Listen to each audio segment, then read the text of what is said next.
Hello children, today we are going to start with first chapter Relations and Functions. In class plus 1 we had already studied what is a relation, function, domain, codomain and also what was a range. Also we came across with Cartesian product. Cartesian product, it contains an ordered pair where your first element is the element of the first set and second element is the element of the second set. Suppose if A is containing 1, 2 and B contains a singleton set A. B is a singleton set A. I can write A cross B as it will be containing ordered pair first element of A, second element of B. Similarly, B cross A, we can write it as first element of B, second of A. So it will contain A, 1 and A, 2. Now from the two sets itself, we can directly say that your A cross B is not equal to B cross A. That means commutative property for Cartesian product is not satisfied. Now the definition of relation, if you remembered, I can say that R is a relation if R is a subset of A cross B. Okay, that means suppose if R is defined from a set A to B and if I get R as subset of A cross B, I can say that it is a relation. So we can say R, it contains an ordered pair. So if x comma y it belongs to R, I can write the same as x r y, but it is not read as x r y. We should read it as x is related to y. Similarly, if x comma y is not the member of R, then we say that x is not related to y. Now we'll see what are the types of relations. As R is subset of A cross B. It's a subset. That means it is a set itself. And we all know that types of subsets, the trivial subsets were your empty set and the set itself. The same case for your relations. Your empty relations and the universal relations are the trivial relations on any set, on any relation. Now some standard relations we are going to see. The first is reflexive relation. I can say that R defined from set A to A is reflexive if for any A belonging to your A. Okay, I have taken R from A to A. Then I can say that R is reflexive if for any A belonging to A, if I get A comma A ordered pair is in R. If A comma A ordered pair is in R, we can say that R will be a reflexive relation. Okay. Now see here, if example it is, if I have taken A as 1, 2, 3 and R I have taken as identity relation. Identity relation, it will contain this as the elements 1, 1, 2, 2, 3, 3. So whether all the ordered pairs of form A, A are there in R? Yes. And hence what we can say is R is a reflexive relation. Second is symmetric relation. The word itself says symmetric. Now, if R is defined from A to A, and if I have A comma B belongs to R, and if I am able to prove that B comma A is also the member of R, and it is true for all A comma B belonging to A. This you have to always remember. Here it is A and this is your R. Most of the time mistake is done there. So if I have a pair 1, 2, I have to check whether a pair 2, 1 is there in the given relation R or not. And such thing should be satisfied for every element of R. then only we can say that it is a symmetric relation. Now here we have taken an example. A contains 1, 2, 3. R is defined on A and R contains 1, 1, 2, 1, 1, 2. 1, 1, the another it is the same itself, 1, 1. So it is there in R. 2, 1, the other way it is 1, 2. 1, 2 is there. Third element is 1, 2. Its other way it is 2, 1. It is already present. And therefore we can say that R is a symmetric relation. Now check for the second. First it is written as 1, 2. Which element should be there? 2, 1. Check 2, 1. Is it there? It is not. And hence this won't be a symmetric relation. Okay. Now even though for 2, 3 I have 3, 2. 3, 2 I have this, but it is not satisfied for one element. So that won't be a symmetric relation. The last type, it is transitive relation. I can say that a relation R is transitive if you have to take two elements from R such that if A, B belongs to R and B, C belongs to R. See here, you can't take any elements. There should be a connection. A, B, then I have to start with the same element B itself. So which element should be there? B, C. So this should be the common element. Okay, A, B and B, C. Then I have to check whether A, C is the element of R or not. If it is, then it is transitive relation. Check the example. We had taken R as 1, 1, 2, 1 and 1, 2. Now here 1, 1 I have taken. I have to take the next element which will start with 1. So the element starting with 1 is 1, 2. Now I have to check whether which element should be there. Element should be here 1, 2. Yes, it is there. So for the first element, it is satisfied. Now take the second element, that is 2, 1. 2, 1, that means I have to take the element which starts with 1. So here I have 1, 1. Which element should be there? 2, 1. Yes, sorry, it is there. Okay. Next again, I have to take, it is not only for this, I have to check for the rest element. So 2, 1, check for the element starting with 1. Again it is 1, 2. So this is the common. So which element should be there? 2, 2. But whether 2, 2 is the member, it is not. And hence it is not transitive. Now check. Here we have given R2 as it contains 1, 2 and 1, 3. Now 1, 2. Do I have any element starting with 2? No.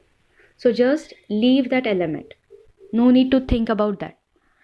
Next, 1, 3. Do I have any element starting with 3? No. So leave the element. No need to think of that.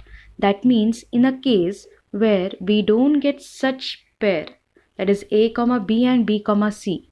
Okay, that means that first condition itself is not satisfied. Then also we say that it is a transitive relation. Okay, for example, if I have an identity function on this A, it will be what? 1, 1, 2, 2 and 3, 3. Clearly, it will be a reflexive and symmetric. Check for transitive. 1, 1. Do I have any element starting with 1? No. So leave the element. 2, 2. Do I have any element starting with 2? No. Leave it. 3, 3. Any element starting with 3? No. Leave it. No other remaining elements.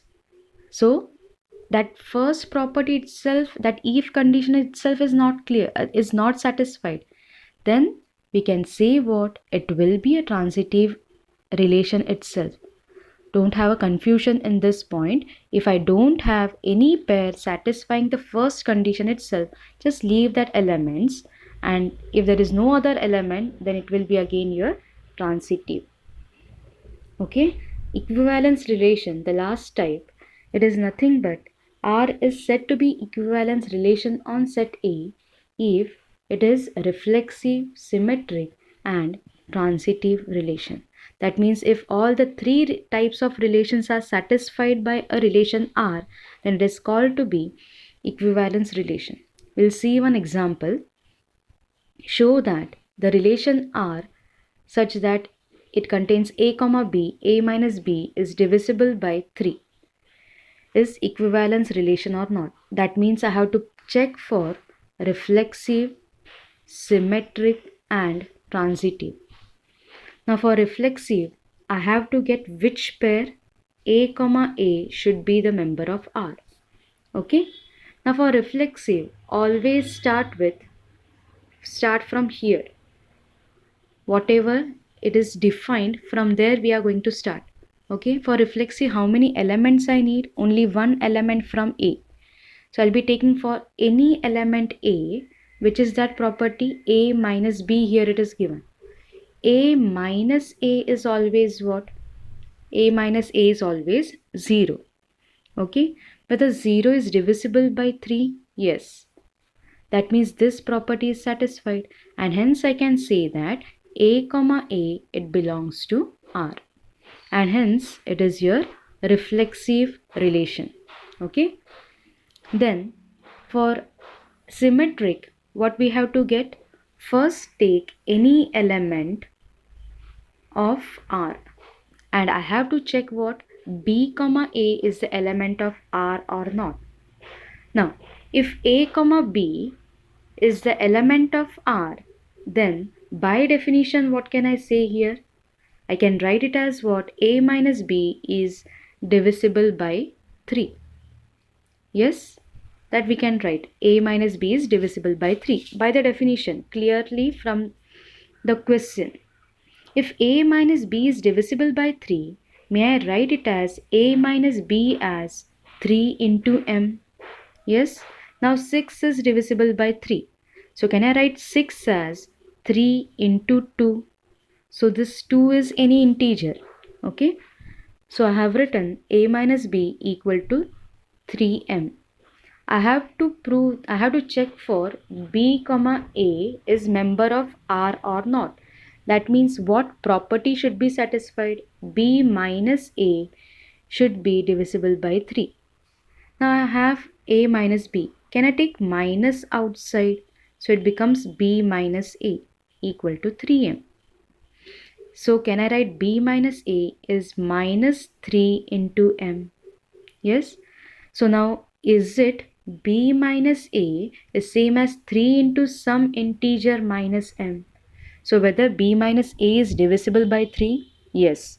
So we can say that here B comma A is also the member of R, and hence R is symmetric.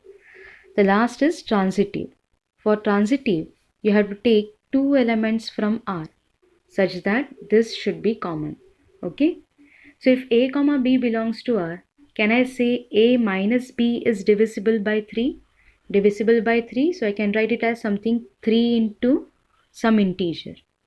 B comma C belongs to R, so I can write it as B minus C is nothing but 3 into some integer. Now I have to prove that A comma C should be the member of R. To get A comma C member of R, I have to get A minus C should be divisible by 3. Now here I have A minus B and here it is B minus C. If I add this two, will I get it as A minus C equal to 3M1 plus 3M2? Yes. So will I get it as 3 into M1 plus M2? That means 3 into some integer will I get. Okay. So can I conclude that A minus C is also divisible by 3? Okay. And hence you will have that it is a transitive relation. And since it has satisfied all the three relations, therefore the given relation R is an equivalence relation. Now we are going to see what is an equivalence class. Now equivalence class I can define only if the relation is an equivalence relation. Okay, so if R is an equivalence relation on a non-empty set A, then for all A belonging to A, equivalence class, it is denoted by, you have to write in square bracket and the element should be written it here. This element is from this set A. Okay, it is defined as equivalence class of A. It contains X such that X comma A is the member of R. Now here you can write A comma X, no problem, since R is equivalence relation. Okay, so both are the same. X comma A belongs to R, or you can write A comma X belongs to R. Okay, now we have taken an example. If A is 1, 2, 3, R I have taken this as a set. Clearly, I am not proving it, but clearly it is an equivalence relation. I have to find equivalence relation of all the elements of A. So first element is my 1. It should contain X such that X comma A, what is my A here? 1. X comma 1 belongs to R. Now see an ordered pair which contains one element as 1. Do I have here 1 comma 1? Yes. Again I have 1 comma 2 and again I have 2 comma 1.